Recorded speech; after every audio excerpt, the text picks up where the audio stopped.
ತಲೆ ಕೂದಲು ಶೇವಿಂಗ್ ಯಾವಾಗ ಕತ್ತರಿಸಿದರೆ ಒಳ್ಳೆಯದು? ಜ್ಯೋತಿಷ್ಯಶಾಸ್ತ್ರದ ಪ್ರಕಾರ ಕೂದಲಿಗೆ ಅಧಿಪತಿ ಗ್ರಹ ಕೇತು ಗ್ರಹ ಅಂತ ಕರಿತೀವಿ. ಅಂದ ಮೇಲೆ ಕೇತು ಗ್ರಹಕ್ಕೆ ಮಿತ್ರ ಗ್ರಹ ಬುಧ, ಗುರು, ಶುಕ್ರ. ಅದಕ್ಕೆ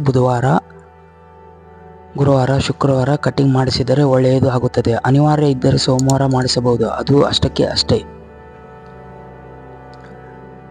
ಕೂದಲು ಯಾವಾಗ ಕಟ್ ಮಾಡಿಸಬಾರದು ಅಂದರೆ ಜನ್ಮ ದಿನಾಂಕದ ದಿನ, ಜನ್ಮ ನಕ್ಷತ್ರ ದಿನ, ರಾಶಿ ದಿನ, ಜನ್ಮತಿಥಿ ದಿನ, ಅಷ್ಟಮಿ ದಿನ, ಜನ್ಮತಿಥಿಯ ದಿನ, ಮಂಗಳವಾರ, ಶನಿವಾರ, ರವಿವಾರ, ಅಮಾವಾಸ್ಯೆ, ಹುಣ್ಣಿಮೆ ದಿನದಲ್ಲಿ ಕಟ್ ಮಾಡಿಸಬಾರದು.